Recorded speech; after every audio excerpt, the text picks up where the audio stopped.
Europe 1 Archives.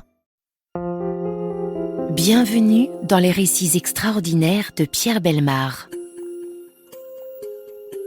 Un podcast issu des archives d'Europe 1.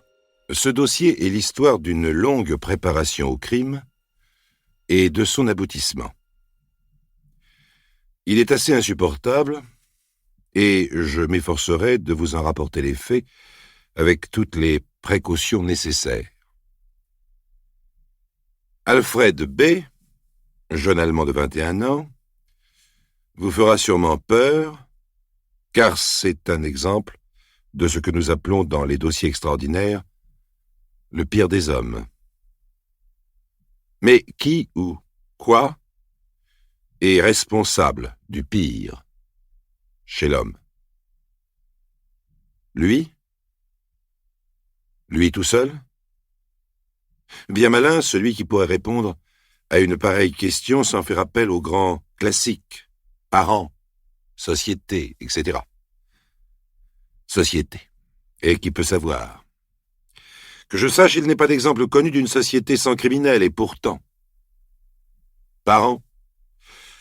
On les accuse à tout bout de champ, soit de trop aimer, soit de ne pas aimer du tout. Et pourtant. Et pourtant, voici le dossier d'Alfred. Il servira d'exemple difficile à notre réflexion difficile. De sa naissance en 1946 à sa majorité en 1967, 21 ans, d'une existence qui n'a pas encore fini sa course folle.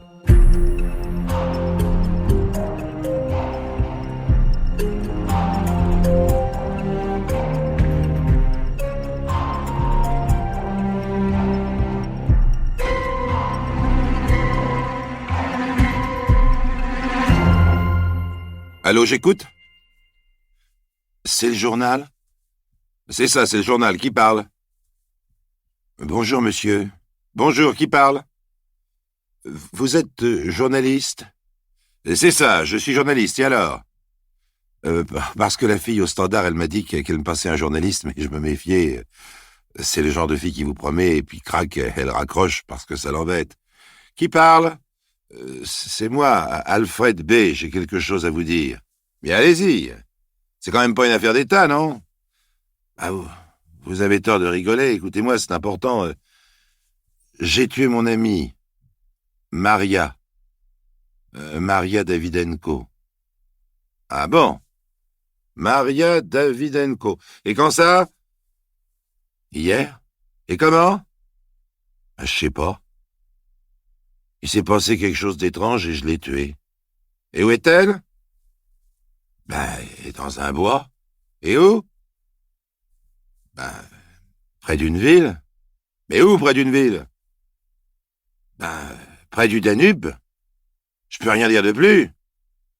Bon, mais qu'est-ce que vous voulez alors? Ah ça, c'est une bonne question. Car elle est suivie d'un silence stupéfait. À l'autre bout de la ligne, Alfred reste muet, tout bête, dans sa cabine téléphonique. Qu'est-ce que veut Alfred? Il cherche. Il cherche désespérément ce qu'il veut. Je voulais vous le dire, c'est tout. Eh bien, vous me l'avez dit, après. Le journaliste se paie de culot. Ou c'est une blague, et si le type raccroche, ça n'a pas d'importance, ou c'est sérieux, et il faut le faire parler. Or, il n'y a pas de meilleur moyen de faire parler que de prendre l'air indifférent. Et ça marche. Je veux pas qu'on croie que je me sauve. Je l'ai tué, mais c'est pas de ma faute. Allez voir la police. Mais ils me croiront pas. Faut d'abord que j'explique ce qui s'est passé. Faut que vous l'écriviez dans le journal.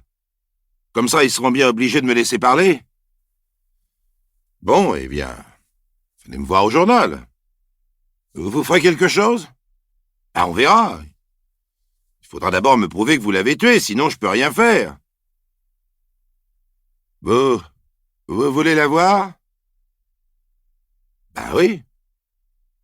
D'accord, j'arrive. Le journaliste n'a pas prévenu la police, pas encore. Il a d'abord attendu l'arrivée d'Alfred. Une bien pauvre chose, Alfred. Pas laid, mais pire que ça. Malsain. Une silhouette à la fois maigre et molle, un teint graisseux, jaunâtre, des yeux sans vie. Lui serrer la main doit demander un effort. La voix nasillait désagréablement dans le téléphone. Elle continue. Prenez une voiture, c'est un peu loin, je vais vous montrer où elle est. Je l'ai tuée hier, à peu près à cette heure-ci, à 10 heures du matin. Cette fois, le journaliste n'a plus de doute. Cette chiffre maigre pue l'assassin à des kilomètres. Il ne se sent pas le courage d'aller plus loin. Écoutez, mon vieux, si ce que vous me dites est vrai, je dois prévenir la police. Je peux pas aller là-bas avec vous, j'ai pas le droit. Oh, je sais, je m'en doutais. Bon, tant pis, ça fait rien, je me débrouillerai tout seul. Attendez, partez pas comme ça. Racontez-moi d'abord. Enfin, vous me devez bien ça, hein? Je suis journaliste, c'est mon travail. Qu'est-ce que vous m'avez dit tout à l'heure? Il s'est passé quelque chose de bizarre, c'est ça? Ben oui, l'éther. Quoi, l'éther? Ben, elle en a respiré. Elle veut tout le temps respirer de l'éther. Oh, je la connais bien, vous savez. Elle est amoureuse de moi seulement pour être heureuse. Elle a besoin de respirer de l'éther et elle dit que ça la fait flotter. Alfred parle d'une morte et pourtant il vient d'en parler au présent. C'est vrai que ça fait flotter. Elle a voulu que j'en respire moi aussi. Ce matin-là, quand je l'ai rencontrée vers 7 heures, elle allait à son cours et au lieu de ça, elle m'a entraîné dans un bistrot. Elle a versé de l'éther sur un rond de carton. Vous savez, les ronds qu'on met sous les verres de bière. Ça a commencé comme ça. Après, on est allé chez elle, elle a recommencé. Elle dit toujours qu'elle a besoin de ça pour se mettre au lit. Au moins non. On est resté couché une bonne heure et puis on est allé dans le bois. Avant ça, elle m'a fait acheter encore 2 flacons à la pharmacie. On s'est couché dans l'herbe sous un arbre. Elle m'a dit de verser l'éther dans son foulard. Tout un flacon, hein. Bon. Mais ça ne lui faisait plus d'effet, alors j'ai renversé le deuxième. J'en avais partout. J'ai respiré moi aussi sans le vouloir. Et cette fois-ci, elle était heureuse. Et puis moi, j'étais bizarre.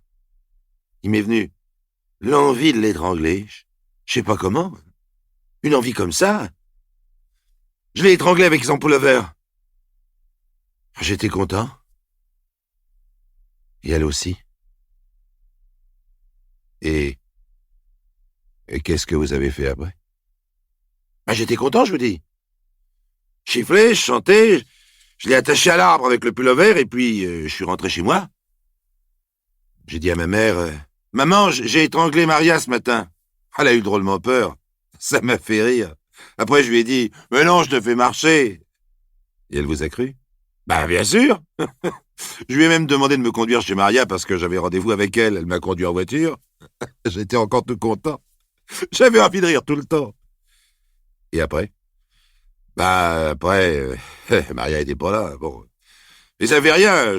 J'ai rapporté sa serviette de classe à ses parents. J'ai dit que j'attendrais. Maman est repartie et puis moi, je suis rentré à pied jusqu'en ville. Après, je vous ai téléphoné. Pourquoi, moi? Pour que vous expliquiez dans votre journal que c'est à cause de l'éther que j'étais tout drôle. C'est pas ma faute. Je peux prévenir la police maintenant? Si vous voulez. Le lendemain, dans le journal, il y a la photo d'Alfred, 21 ans, et celle de l'arbre, où l'on a retrouvé Maria, 17 ans, un pullover rouge autour du cou bien serré, et 2 flacons vides à ses côtés. Le titre « Crime sous l'emprise des vapeurs d'éther ». Le journaliste y raconte sur 4 colonnes l'étrange confession d'Alfred et leur conversation. Pendant plusieurs jours, le public allemand se passionne pour cette histoire d'éther et les débats vont bon train. Peut-on, oui ou non, devenir un assassin sous l'empire d'une drogue? Un assassin sans mobile, bien entendu. Un assassin parfait. Est-il possible que l'éther, par exemple, éveille chez certains individus des tendances cachées, insoupçonnables? Voyons d'abord raisonnablement de quel individu il s'agit. De la patience, de la méthode. Nous allons étudier 21 ans de la vie d'Alfred.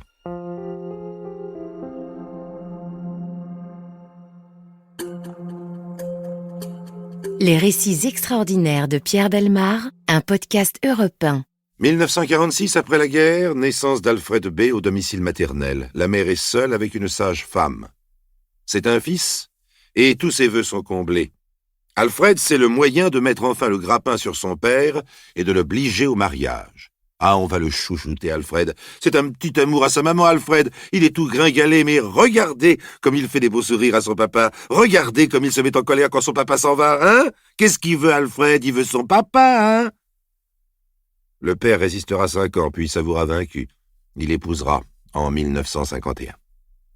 Alfred, lui, ne résiste pas. Il se laisse aller à la douce quiétude d'être indispensable. Il peut trépigner sans crainte, faire les pires bêtises en tant qu'hameçon.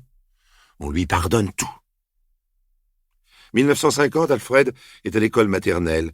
Il y gagne haut la main son premier dossier de mauvaises notes. Voilà maman convoquée chez la directrice. « Madame, il est de mon devoir de vous signaler que votre petit garçon se conduit extrêmement mal. Il a des tendances exhibitionnistes. »« Mon fils? Exhibitionniste? Mais c'est une plaisanterie, madame. Il l'a prouvé à plusieurs petites filles et même une institutrice. À son âge, c'est inquiétant. »« Mais je ne vous permets pas d'inventer des choses pareilles. Mon fils ne viendra plus chez vous. C'est un scandale. » Alfred change de maternelle et vaille que vaille. En 59, Alfred a 13 ans. Le père qu'il avait obtenu à sa mère vient de divorcer. Re-chouchoutage pour Alfred et deuxième dossier. Cette fois, l'assistante sociale convoque le fils et la mère. Motif? A tenté d'abuser d'une petite camarade de 10 ans en profitant d'un cours de gymnastique. Depuis que le scandale a éclaté d'ailleurs, les plaintes de plusieurs gamines ont été enregistrées. Alfred est le sadique de la classe du certificat d'études. « Mon fils? Vous accusez mon fils d'une horreur pareille? Alfred! Alfred, dis la vérité. » On n'a rien fait de mal, on joue à la course, elle a perdu. Elle raconte ça pour se venger. « Ah, vous voyez, mademoiselle, cette gamine est une odieuse petite garce. »« Mais madame, il y a les autres. »« Mais toutes des petites garces. Mon fils est pur, madame. Il ne ment jamais à sa mère. » À quoi bon essayer de convaincre la mère que son rejeton à l'œil sournois et vicieux? L'assistante sociale abandonne après tout que la mère se débrouille. L'essentiel, c'est qu'Alfred quitte cette école, qu'il aille porter ses problèmes ailleurs. 1974 ans.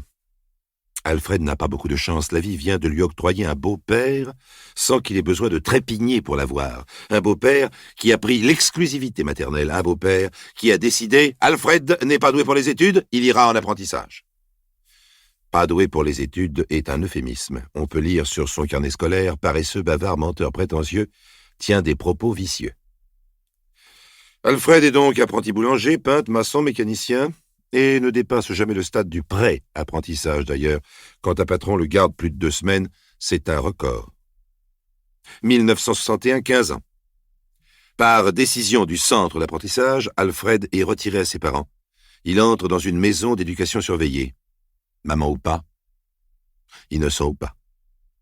Un innocent qui, non content d'étaler ses vices, s'est mis à voler et à se bagarrer avec tout le monde. Alors, la trique, les murs de 10 mètres et les dortoirs fermés à clé. 2 ans de ce régime dit de réadaptation sociale. Et voilà notre Alfred un peu plus jaune, un peu plus mou, un peu plus sournois. La seule adaptation qu'il ait acquise, c'est l'habitude de courber le dos, sous les coups, aussi bien que sous les insultes.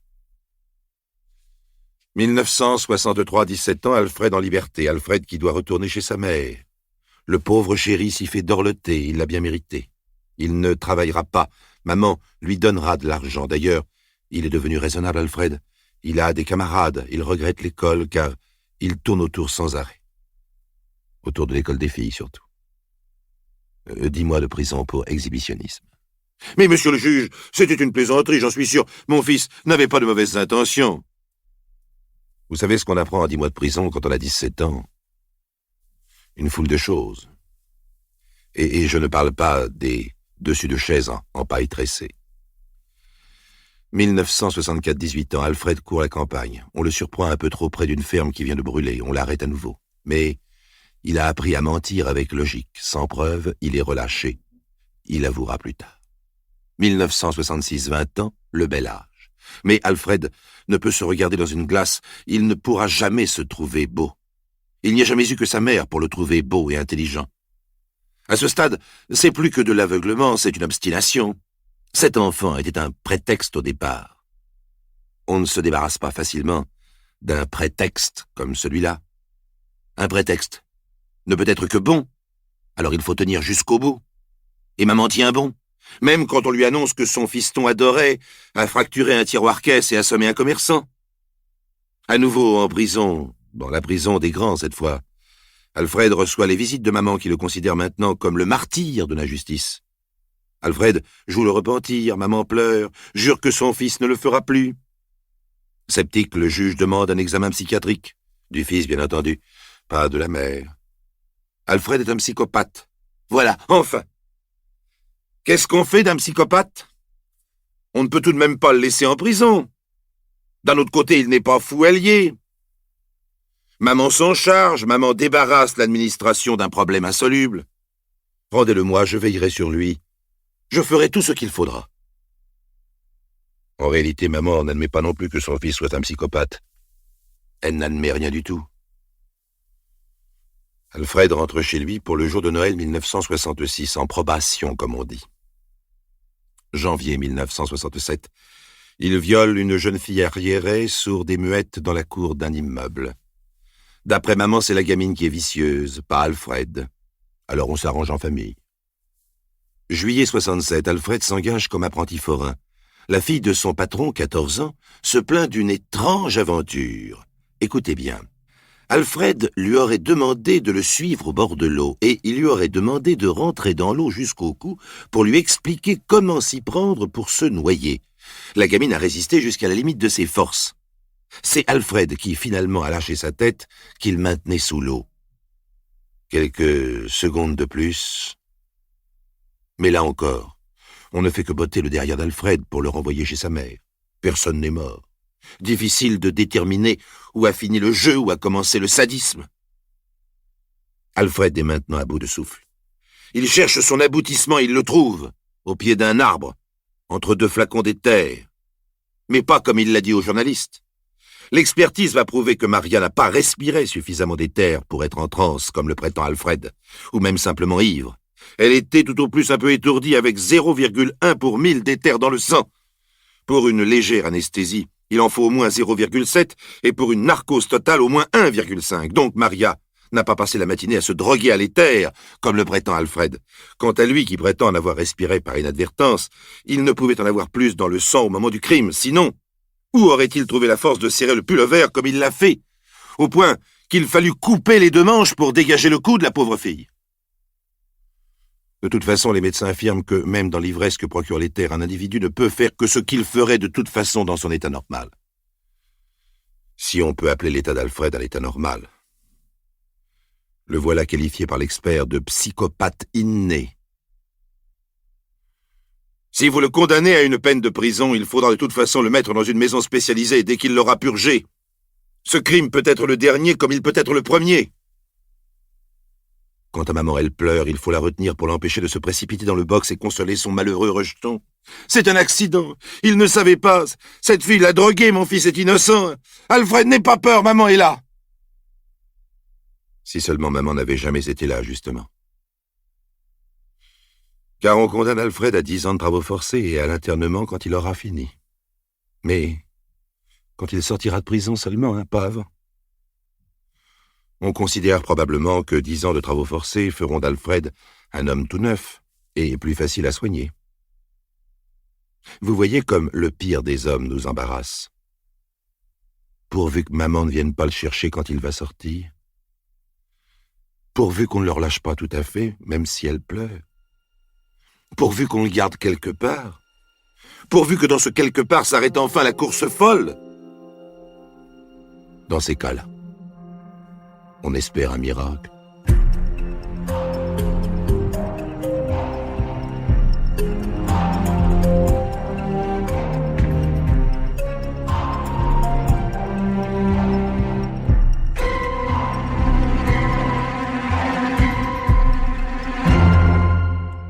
Vous venez d'écouter Les récits extraordinaires de Pierre Bellemare, un podcast issu des archives d'Europe 1 et produit par Europe 1 Studio.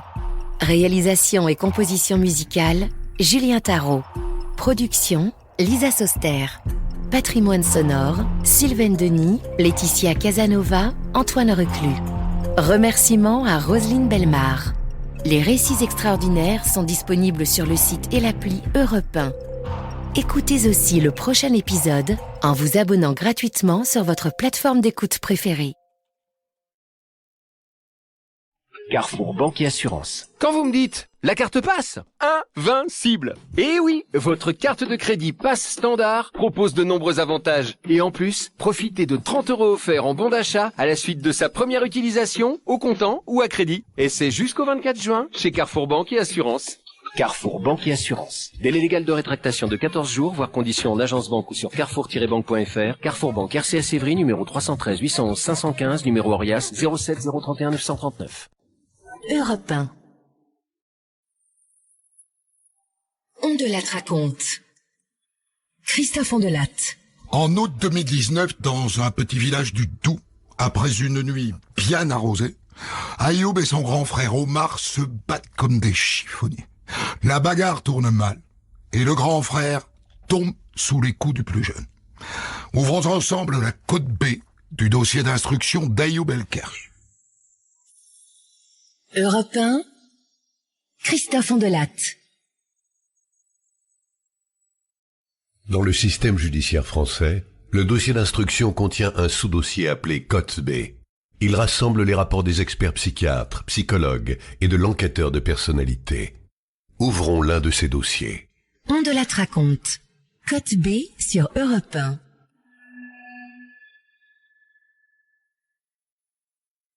Le 24 août 2019, Ayoub El-Kerch, 23 ans, passe la soirée avec son grand frère Omar, 33 ans.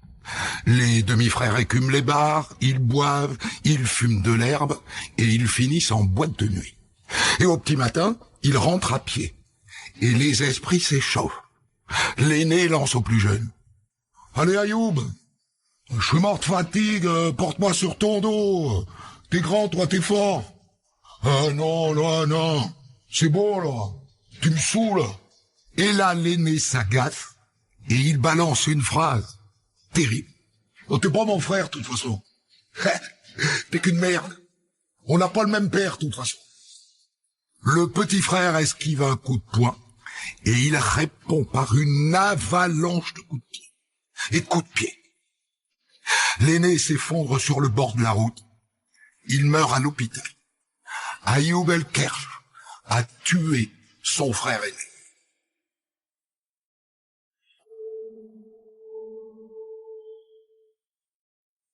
Il s'agit d'un meurtre. Laurence François, experte psychologue. Je dois expertiser le présumé meurtrier, mais je n'en sais pas davantage. Alors, donc je me rends à la maison d'arrêt. Je vois arriver un grand jeune homme, mince. Lorsque je le rencontre, il a 23 ans. Il vit dans des conditions évidemment pas très agréables, quand on est incarcéré. Je me présente toujours avec beaucoup de simplicité. Et là, je vois un garçon qui a une attitude à la fois méfiante et réservée.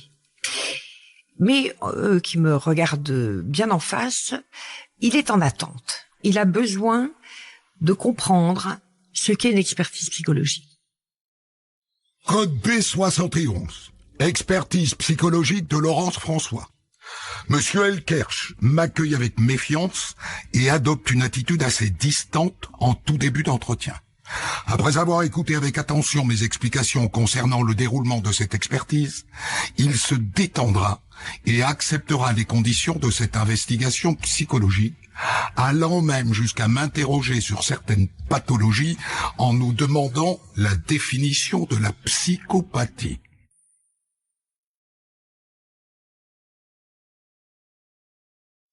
Dès lors qu'il entend les explications concernant les motifs de cette rencontre, là, on sent tout de suite un jeune homme qui se détend et qui va adhérer. Il va répondre à des questions avec simplicité, avec précision et même, je dirais, avec une certaine authenticité, puisqu'il a une réflexion qu'il va souvent utiliser. Il a un petit accent alsacien, léger, Et très souvent, il me dit, vous comprenez ce que je veux dire? Vous comprenez ce que je veux dire? Alors, je trouvais intéressant cette manière de s'inquiéter de la compréhension de l'autre, de se soucier aussi du fait qu'il soit bien compris. Et ça signifiait, à mon sens, qu'il avait le souhait d'un échange véritable. Code B29. Rapport d'expertise psychiatrique du docteur William Guichet. Ayoub El-Kerch est entré en prison pour la première fois à l'âge de 18 ans. Il dit avoir été condamné à 9 reprises en 11 mois pour des vols, des extorsions, des agressions. Il nous dit « J'ai raté ma jeunesse, j'ai beaucoup volé, je faisais la bagarre souvent quand j'étais petit. Il n'y a que quand je me bagarre que je suis confiant. »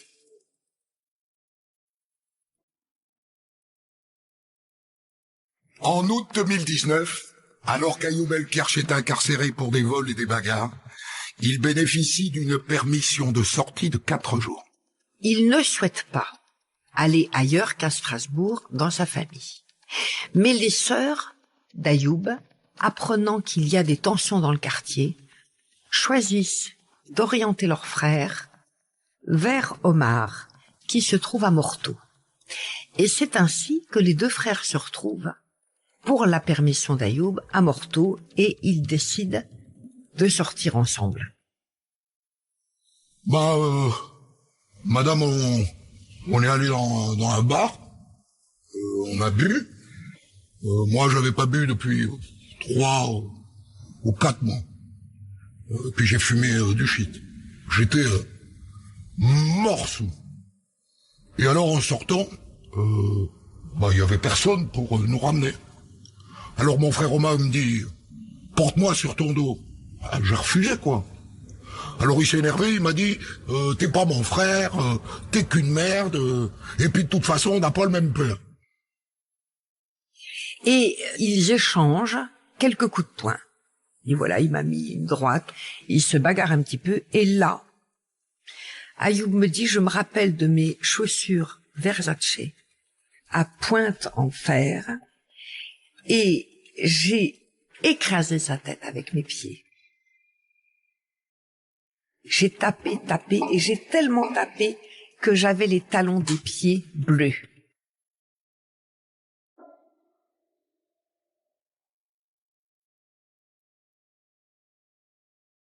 À l'issue de cette nuit de pure folie, Pierre-Vincent Conneau, avocat d'Ayoub El-Kerch. Finalement, le soleil allait accoucher d'une tragédie parce que pendant que eux terminaient leur soirée sur le bord de la route, beaucoup de passants et même d'habitants allaient au travail ce matin-là.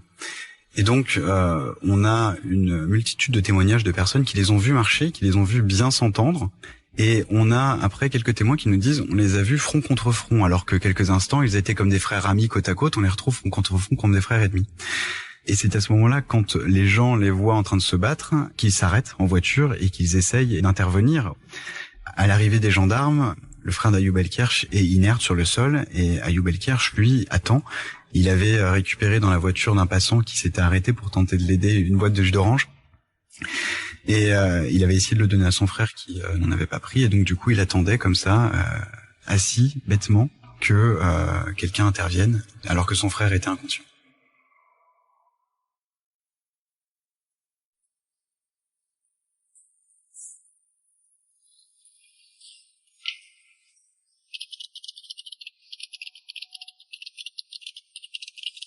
Il explique les faits calmement et systématiquement, une fois qu'il a fini de vous expliquer ce qui s'est passé, il fond en larmes.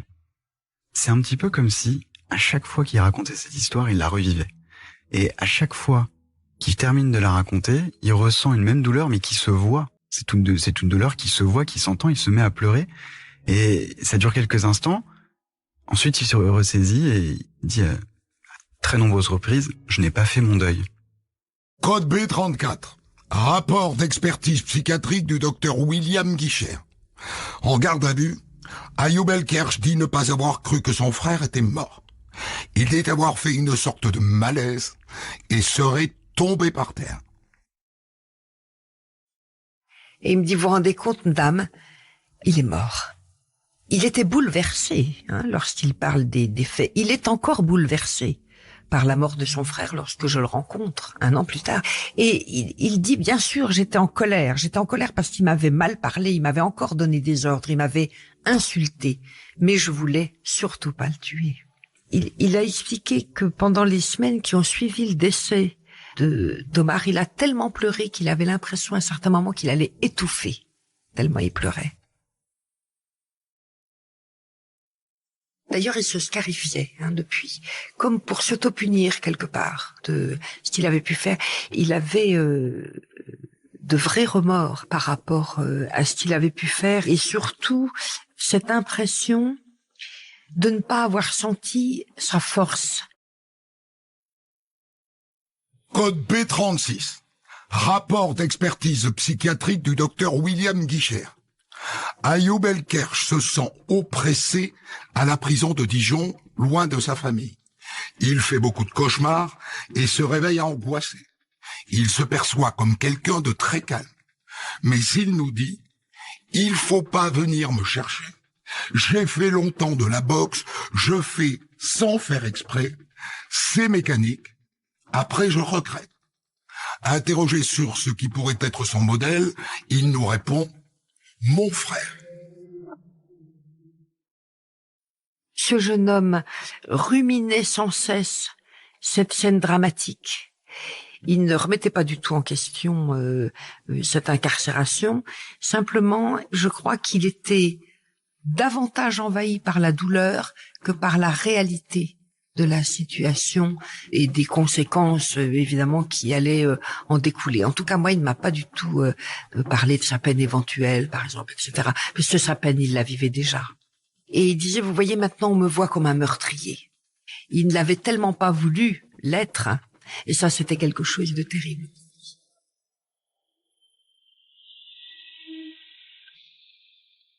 Il a eu une vie extrêmement difficile et qui l'a fragilisé, ça c'est certain.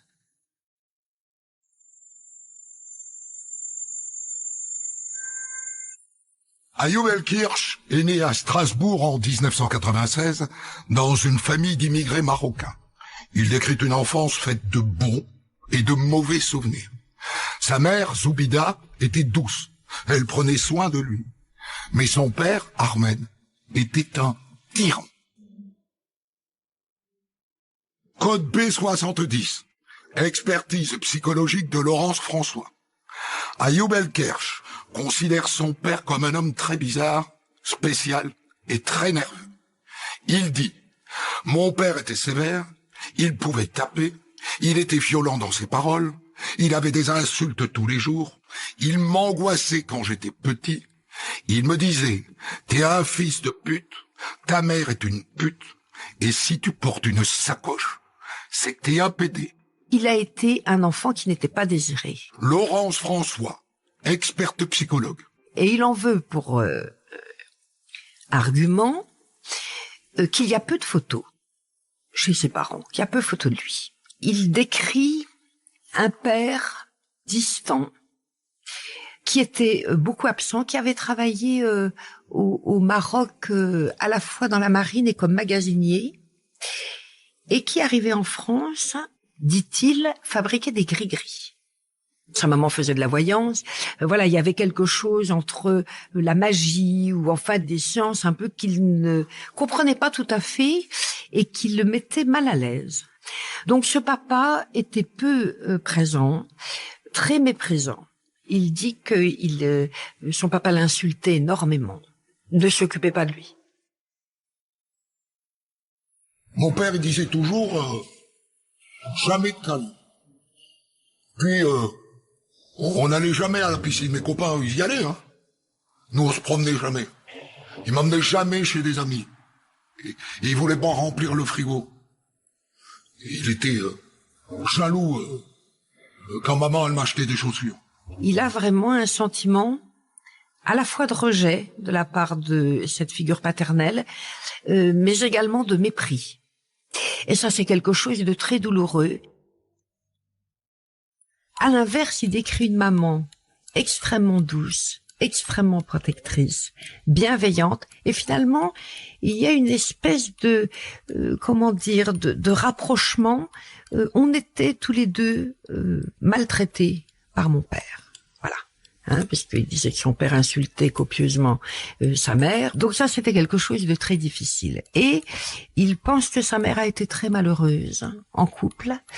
D'ailleurs, ses parents divorcent lorsqu'il a 14 ans. Et il se remarie 1 an plus tard. Et il dira, moi, j'étais pas d'accord pour qu'il se remarie, et je ne suis pas allé au mariage. Il acceptera pas cette reprise de vie de couple. Il était persuadé que sa maman s'était mariée initialement pour les papiers.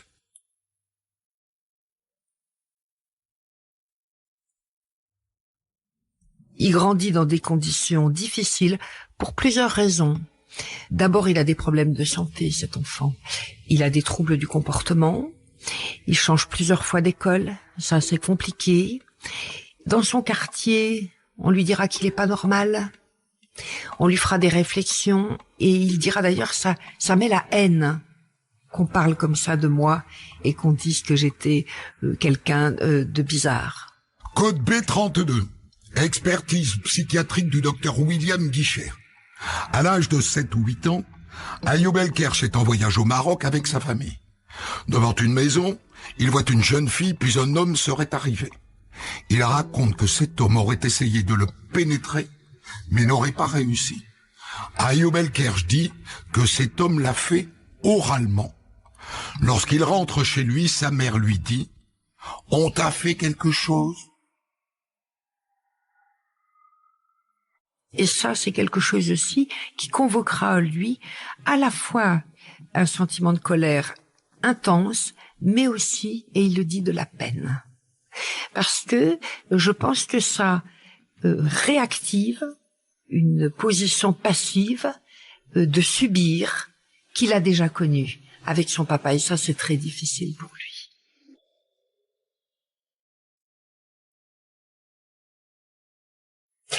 Et donc, il y a une forme d'isolement qui va se mettre en place. Dans ses amitiés aussi. Il dit qu'il n'a pas d'amis, sauf en devenant adulte, lorsqu'il ira en maison d'arrêt et rencontrera des hommes qui ont finalement l'âge de son père et avec lesquels il ira des amitiés. Et il dira, moi je préfère les gens plus vieux parce que comme ça, il n'y a pas de concurrence. Comme si, en ayant été un enfant parmi d'autres dans sa famille, alors qu'il était, je le rappelle, le cadet, il ne s'est pas senti suffisamment individualisé. Et là, avec des plus âgés, finalement, il y avait une forme de reconnaissance, sans doute identitaire, qui le rassurait. En tout cas, sûrement narcissiquement, il était rassuré. Avant Ayoub, Zoubida El-Kerch a eu un fils, Omar, d'une précédente relation. Ayoub El-Kerch admirait son demi-frère de 10 ans son aîné. Quand il parle de son frère, il décrit la personne qui était la plus extraordinaire. Pierre-Vincent Conneau, avocat d'Ayoub El-Kerch. Il dit également qu'il avait des défauts, mais pour Ayoub, ces défauts-là ne comptent pas du tout. C'est, et je pense que ça sera toujours, le modèle qui s'était fixé, son grand frère, qui avait de nombreuses années de plus que lui et qui était le modèle de ce qu'il aurait aimé être s'il n'avait pas été détenu.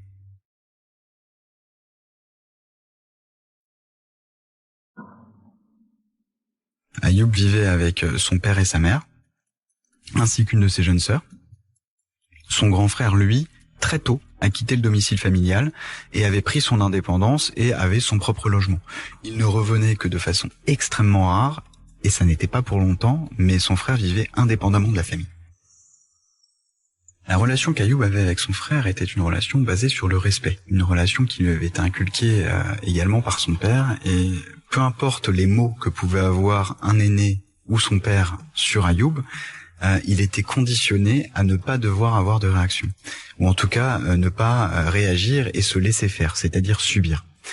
Son grand frère en profitait et avait tendance à abuser du fait qu'Ayoub ne dise rien, y compris lorsqu'il était rabaissé, mais parfois même plus bas que terre, verbalement, il était capable de lui dire des choses qui sont extrêmement brutales et qu'on ne peut pas oublier.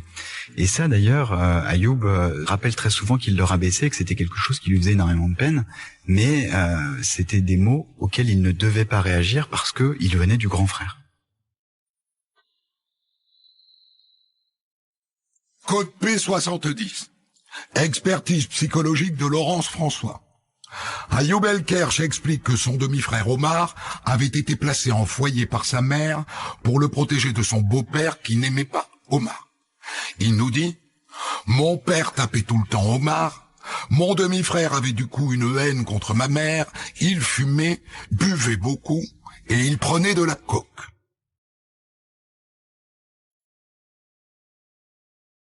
Il explique que finalement, Omar m'a fait entrer dans une doctrine. Alors, quand il dit dans une doctrine, il veut parler d'un engrenage qui est celui de la drogue.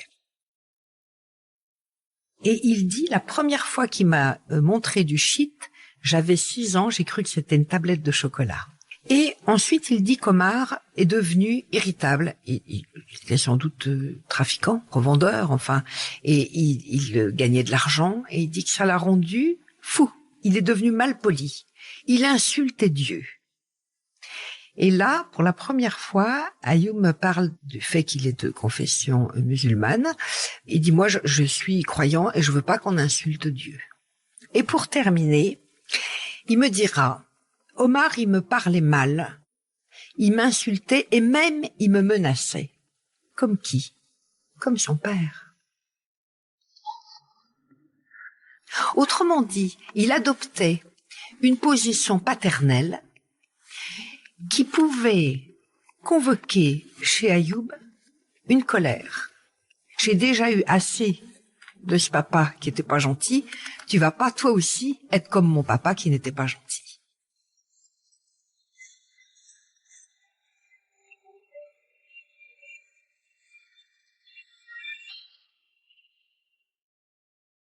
Retrouvez Christophe Andelatte pour la suite de Code B dans un deuxième podcast déjà disponible sur votre plateforme.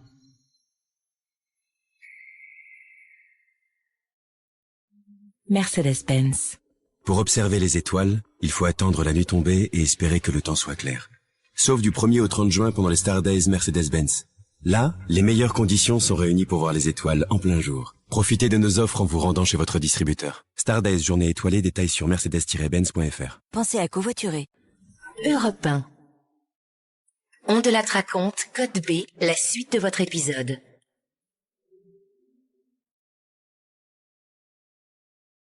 Ayoub El-Kerch répète à la juge d'instruction qu'il n'a jamais voulu tuer son frère. Il avait passé des heures incroyablement géniales avec son frère, qu'il trouvait encore plus fabuleux que d'habitude. Pierre-Vincent Conneau, avocat d'Ayoub El-Kerch. Et en un claquement de doigts, son frère était en train de le dénigrer, de le considérer comme étant plus bas que terre. Et le fait que son frère vienne même contester ce lien fraternel qui était très cher pour Ayoub a été extrêmement douloureux à entendre. C'est quelque chose qu'il avait déjà entendu, mais qu'il ne pouvait plus entendre. Surtout après une soirée aussi belle que celle qu'il avait vécue avec son frère. Les mots qu'il venait de prononcer venaient d'un coup d'un seul anéantir tout le week-end qui s'était passé avec son frère. Il venait, en l'espace d'une phrase, de détruire tout ce qui avait été fait jusqu'alors.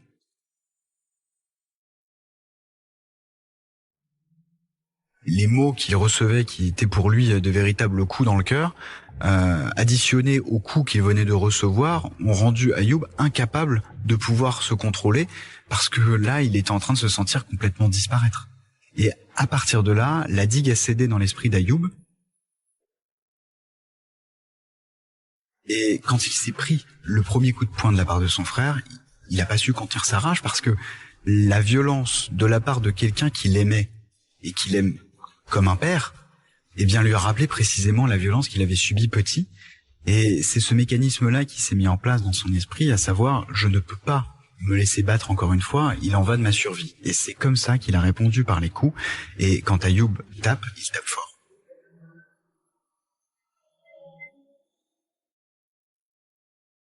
Code B38. Expertise psychiatrique du docteur William Guichert. Il faut se montrer vigilant d'un point de vue clinique sur l'évolution de la personnalité d'Ayoub El-Kerch. En effet, des troubles du contact, une impulsivité, l'irritabilité très présente et la labilité émotionnelle importante sont des éléments de risque vers une transition psychotique ou bipolaire. Il a un versant psychopathique. Laurence François, experte psychologue. Et d'ailleurs, ça faisait partie de ses premières questions. Quand il s'est détendu et qu'il s'est rendu compte que, ma foi, je lui proposais de travailler et de travailler sur son histoire et sur ce qui lui était arrivé, plutôt pour mieux le comprendre. À partir de là, il m'a dit très rapidement, mais dites, vous pouvez m'expliquer ce que c'est un psychopathe? Il avait certaines caractéristiques de communes avec ceux que l'on peut nommer psychopathes, à savoir l'irritabilité, des accès de colère ou même un esprit très labile. Et la question qui se pose, c'est de savoir qu'est-ce que ces indices? Est-ce que on est sur des indices qui sont des prémices d'une personnalité psychopathique qui va éclore, ou est-ce que au contraire ces indices-là sont des fragments d'une personnalité psychopathique qui est en train de se guérir? Parce que l'expert psychologue a relevé chez lui des grandes facultés d'empathie. Je vous parle d'empathie, je vous parle pas de l'empathie de tout à chacun. Il avait une véritable faculté d'empathie qu'on ne relève pas chez tous. Et ces éléments-là, allaient en contradiction avec une personnalité psychopathique, ce qui a conduit les experts à parler de traits de personnalité, d'indices de personnalité, mais on en est seulement à un stade de pourcentage. Il n'est pas validé comme étant psychopathe. Elle était à développer, cette altérité, mais il ne manque pas d'empathie. Il a de vraies ressources psychiques, mais qui n'ont pas été exploitées. Et s'il fait des bonnes rencontres, et notamment s'il peut bénéficier d'une bonne prise en charge avec un psychologue, je suis sûre que c'est un jeune homme qui peut évoluer favorablement. J'en suis certaine. Seulement, il faut qu'il rencontre la bonne personne. S'il sent qu'il est considéré, qu'il est reconnu, et qu'il n'est pas jugé pour ce qu'il a pu faire, mais justement, s'il est regardé pour ce qu'il peut être, là, ça va matcher, c'est certain. C'est certain. Code B38. Expertise psychiatrique du docteur William Guicher. Ayoub El-Kerch dit avoir une relation fusionnelle avec sa mère Zoubida. Il dit avoir été collé à elle et qu'elle est tout pour lui. Il indique, malgré mes bêtises, ma mère me pardonnera même si je lui ai enlevé un fils. La mère d'Ayoub El-Kerch, elle a très rapidement compris ce qui s'était passé, parce que les deux principaux intéressés de cette histoire étaient ces deux garçons, et elle les connaissait parfaitement. Elle connaissait les rivalités même sous-jacentes qui pouvaient les opposer. Elle connaissait également la jalousie qui habitait chacun des deux à différents niveaux. Et quand elle a appris ce qui s'était passé et qu'elle a parlé à Ayoub qui lui a expliqué, il n'a pas eu besoin de lui en dire beaucoup pour qu'elle comprenne. Elle a tout de suite su. Et par contre, ce que tous ont toujours su et ce qu'Ayoub n'a eu de cesse de répéter depuis son placement en garde à vue, c'est qu'il ne s'agit là que d'une bagarre qui a mal tourné et qui a terriblement mal tourné.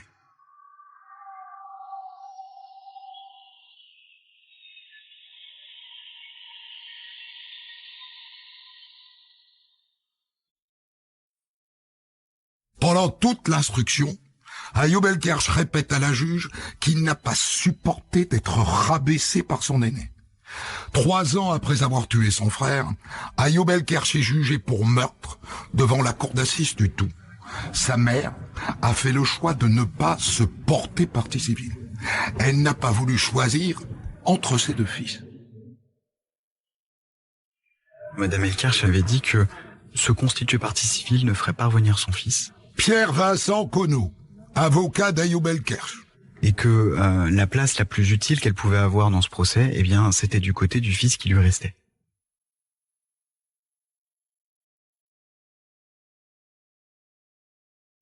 La mère d'Ayoub El-Kerch a été, tout le long de l'instruction et même durant tout le procès, d'une extrême dignité.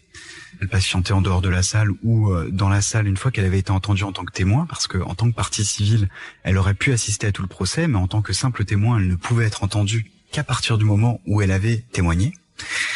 Et ça a été un moment extrêmement compliqué pour cette femme qui vivait le procès le plus difficile qui soit, parce que elle vivait un double procès.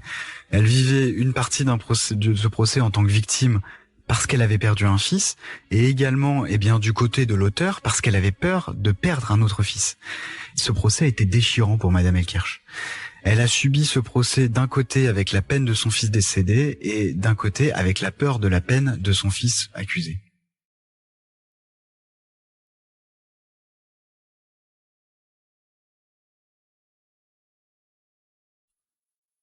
J'ai rarement rencontré quelqu'un d'aussi digne, et l'attitude qu'elle a eue durant ce procès et le témoignage qui a été tellement poignant quand elle a pris la parole et qu'elle s'est exprimée, ça a été un témoignage très beau, et l'attitude qu'elle a eue par rapport à son fils décédé et par rapport à son fils accusé a été, je trouve, la plus noble qui soit.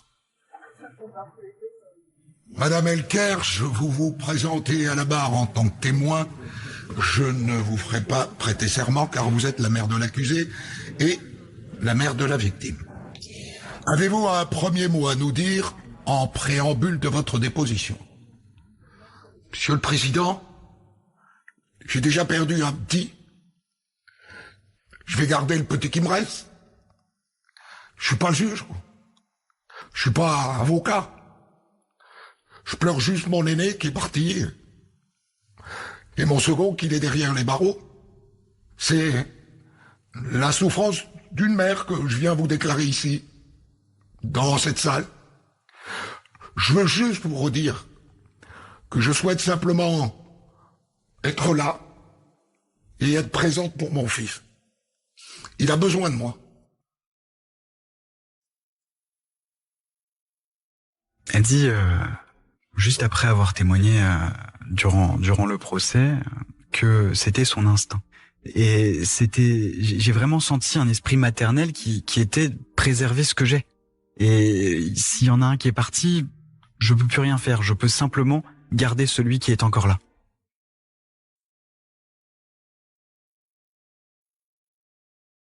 Ayoub s'était beaucoup préparé à cette audience parce qu'il la redoutait. Il avait peur de cette audience et il comptait les jours non pas dans l'attente de connaître la peine, mais surtout dans l'attente de connaître cette confrontation à ces souvenirs-là. Il avait énormément travaillé avec sa psychologue au sein de la maison d'arrêt de Strasbourg, qui l'avait énormément aidé à se préparer. Et la posture qu'il adopte est une posture extrêmement distante par rapport à ça. Il essaye de répondre le moins possible sur sa douleur, parce que dès qu'il en parle, il se met à pleurer, et ça, c'est systématique. Il a pleuré énormément durant ce procès.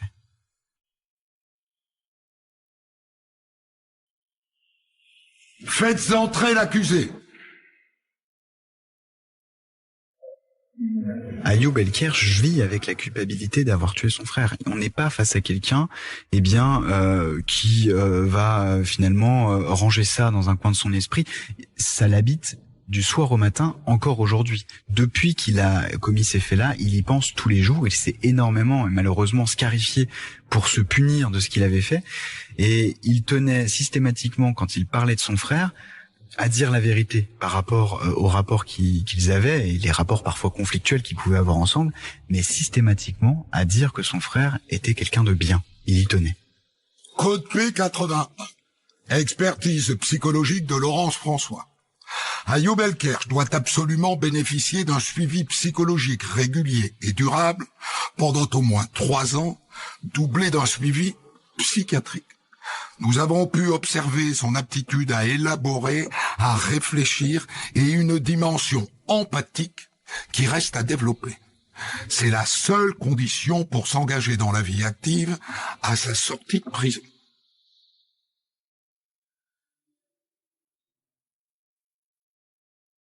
S'il ne peut pas revenir sur ce qui s'est passé, il peut faire en sorte que cela ne se reproduise plus. Quand il est arrivé en détention, dans le cadre de cette détention provisoire, il a été confronté à la violence du monde carcéral qu'il connaît très bien. Et il a subi des violences de la part des détenus, violences auxquelles il a répondu, ce qui lui a valu d'être à nouveau placé à l'isolement. Quelques mois avant le procès, il a subi de nouvelles violences auxquelles il n'a pas répondu.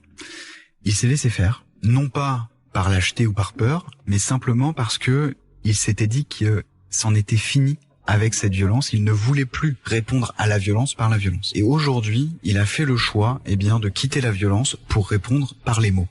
Et ça, c'est un élément que j'ai soumis à la cour d'assises en leur disant, on peut se poser la question de savoir s'il est grillé ou s'il est guéri.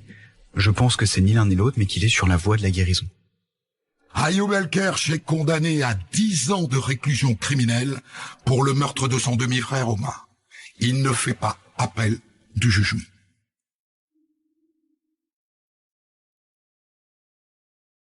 J'ai trouvé que c'était un jeune homme très touchant. Laurence François, experte psychologue. Et surtout, je reste toujours, parce que mon métier, quand même, avant tout, c'est d'être psychologue et psychothérapeute. Donc, je cherche toujours à mesurer le potentiel de travail. Et je pense que c'est un jeune homme qui, vraiment, était capable d'évoluer favorablement.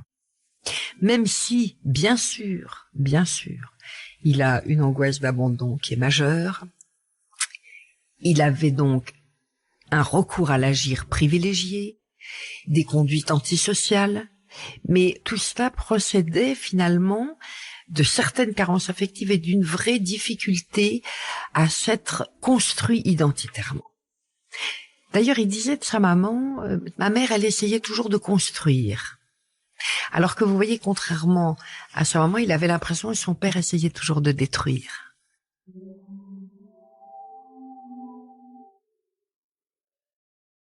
Son papa, qui avait été pourtant extrêmement désagréable avec lui, était devenu gentil depuis qu'il était incarcéré. Oui, c'est curieux. Oui, il m'a dit, depuis que je suis à la prison, il est gentil.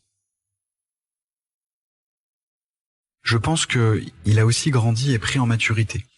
Il arrive aujourd'hui, parce que c'est un adulte, parce qu'il a un raisonnement, bien qu'il soit toujours immature, mais d'adulte, à avoir un dialogue avec son père, ce qui, je pense, n'était pas possible durant toute son enfance et son adolescence. Il a dit, il s'en est souvent voulu de se faire gronder par son père en se demandant pourquoi est-ce qu'il se faisait gronder, qu'est-ce qu'il avait fait de mal. Et aujourd'hui, il a compris qu'il n'avait rien fait de mal, mais aujourd'hui, c'est lui qui pardonne à son père.